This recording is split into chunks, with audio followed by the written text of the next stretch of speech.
It is 8:21. The tragic and historic flooding in Texas left scores of innocent people, including many children, dead. And right on cue, Democrats immediately tried to blame President Trump. Former mainstream media news anchor and current host of the Keeping It Real newsletter and podcast with news they don't want you to know, Dave Bondy joins us this morning with more. Good morning, Dave. Yeah, it's great to see you, sir. This is a perfect example of narratives and the media jumping on what certain Democrats have said and just going with it. And it just made me furious the minute I saw it. There's so many examples that I have for you. And this is what I wanted to talk about, because this is one of the reasons why I walked away from the mainstream media. It's just shameful. It really is. Yeah, and it's right on cue. They don't even let the bodies get found of these children before they immediately started to use it as propaganda to get people riled up against the administration, saying that it was because of cuts to the National Weather Service's funding that people weren't notified. Two things. Number one, and you could get into the detail on this, they actually increased staffing at the Weather Service where that was from 2 people to 5 people. So there were plenty of people on duty. Number two, this occurred at 1:30 in the morning. So many people were asleep. So you could have given all the alerts you want. They were sound asleep. That's part of the reason so many people died. If it happened at 2 in the afternoon, many would have probably survived. Am I correct? Absolutely. And I took some notes here.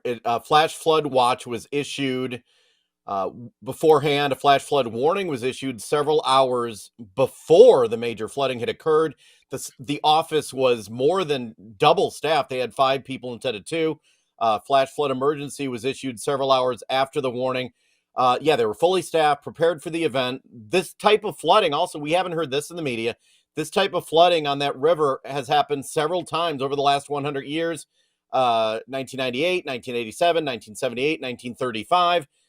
So you don't hear a lot of this, and several lawmakers made it immediately political, and the media automatically went with it. Not all media, but many of them on the Sunday morning shows. That's all you were seeing. So it goes back to what we talked about several weeks ago when I was on with you. Many hate this administration so much they'll make anything political, even children who've lost their lives. It's sad. George Stephanopoulos at ABC Yes. News, leftist political hack. It's been proven. That's why, hey, Georgie, I know George. Hey, Georgie, you just lost $1 million, you asshole. You want to lose another $1 million? He's a jackass. I mean, you're talking about chill. George, you got 2 daughters of your own. Imagine if somebody did this to you. Stop being such a hate-filled Clintonian leftist hack. And that's what George is. And I hope this finds its way to him. He and I know each other. He's about that tall. And all he is full of vitriol for the right. He despises the current president. So this is why he was among the first to get on his show, use that as a platform to attack the right. And that is typical George Stephanopoulos MO. Disgusting. I challenge him to come on with you tomorrow morning during his commercial breaks on Good Morning America. I would love to see you and him. Yeah. He wouldn't dare. He wouldn't dare No, because he he wouldn't. thinks who he is, even though he doesn't realize that friends of mine who are execs at ABC have said this contract that they just signed with him last year, they only signed because they didn't want to appear that they were acquiescing to the president. But this wasn't a full 4 year. This was a 2 year deal. And he's done. I don't know if he realizes it yet. He's done when this is up because Bob Iger was a very good. And I'm not speaking, by the way, I'm not speaking from my time working there. I'm speaking with just reading it in the paper that anyone else could read. Bob Iger is a very smart businessman. He's not going to deal with losing $15 million, I'm sure. Just again, this is perception. I don't know anything from the inside here. I'm just saying that from what I've read in the papers, Bob Iger knows what he's doing and would not deal. He's not going to deal with his company losing millions of dollars for the likes of a little twerp like Stephanopoulos who can't get any ratings anymore on a Sunday morning. Wow, Ken Rosado keeping it real. I love it this morning. You're on fire. Is what it is, right? We don't lie here. And there is an issue with this flooding. Like, should there have been?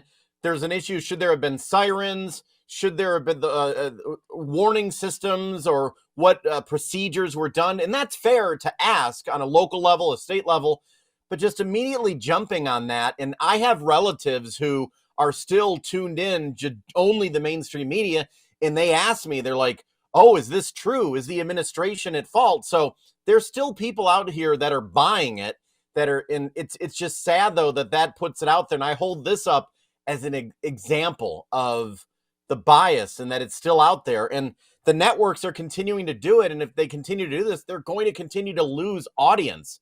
It's just it's mesmerizing. I think, you know what, Dave?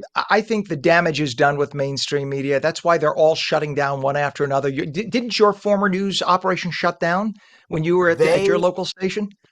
Yeah, when I started working there, it was a local NBC affiliate. In 2015, they have about 60 employees. Right now, they have about 9 employees. They canceled all but one newscast, so they're on their last legs right now. Crazy. And I remember my GM at my last station in New York City.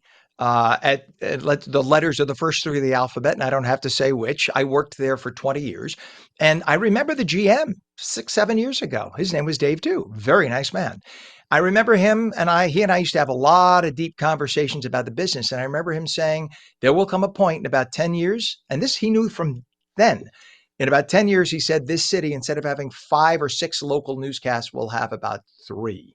And then it'll be quickly 2. He said, Yep. you can't sustain this because the audience is gone. And that's in the biggest market in the United States and the highest paying market in the world. Can't Yeah. sustain it anymore because why? Because you lie enough, people are going to say, to hell with you. I'm not going to watch you anymore. And I always love to say it's a sin of omission, not a sin of commission. When they're divvying up the stories in the morning, here, they're at the assignment desk, they got all the pages. They're like, that's a right-wing radical story. We're not going to do it. It's a right-wing radical story. Yep. That's a Fox story. We're not going to do that.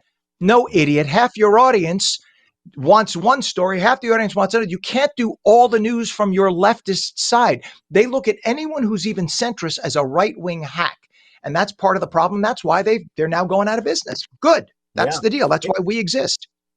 Exactly. And if the Trump administration or someone at the Weather Service did something wrong, if it wasn't fully staffed, I'm happy to call them out on it. I don't care, Republican, Democrat, if you're doing something wrong, that's the media's job to hold the powerful accountable. It's not to hold the left accountable or the right. It's just the powerful. And I think journalists maybe forgot that. And I take a lot of criticism sometimes when I will criticize the Trump administration for something that they do wrong, but I criticize all sides and bring it out. And that's what I think people need. When I was a news anchor on the air, no one knew if I was more conservative or more, left or right. And I admit I'm more conservative, but I'm still willing to criticize and put facts out that make the administration look bad if it's true. And I'm with you. In fact, I'm still ready to pounce on them about Epstein. I think everybody on the Oh, right is because, right? We could do a whole story on that, a whole show on that. Um, we don't know anything, but the fact is, when you get a Pam Bondi saying, I have this stack on my desk, implicit in that is a stack of people who are involved in criminality. And then all of a sudden say, oh, nobody was involved in criminality. No. Yeah. You go back and you look at all the statements made up to this point, statements that even Bonjour, hello, Bongino? the deputy director of the FBI, Bongino, Yep. thank you. Hello, brain fart. Bongino even made comments before he became the deputy director of the FBI. Yep. And he said that there's so much evidence. Well, where's all this evidence? Where is it? Oh no, it was a suicide. It was a suicide. There was a minute of missing tape. Come on, they're just begging for a conspiracy. So yeah, I'm with you. We will pounce. Our job is to be journalists. And unfortunately, these people have given up on it. They think that their job is to have a cause, to rally a moral right. And they are indoctrinated by the left in these J schools. And they come out all with the same leftist socialist mindset and ideal until they wake up and realize they've been fooled by the left. Dave True. Bondy, news they don't want you to know. Dave Bondy is editor of the Keeping It Real newsletter, host of the Keeping It Real podcast. You can see him on Substack and a whole bunch of other social media, but you prefer Substack, right? Because they leave you alone. So that's a good Yeah, they thing. leave me alone. I can own my audience, and I've had no issues with them so far. You got to tell me how to get on and do that. You got to help me figure Oh, it out. I can't, I'm old. So you and I will talk about it. I hey, appreciate you always, my I friend. turned 50 recently. I'm getting up there. You're still a kid to me. Please say hi to your beautiful wife and your kids, and thank you for joining us always this morning. Come back again soon, Dave. Thank you, sir.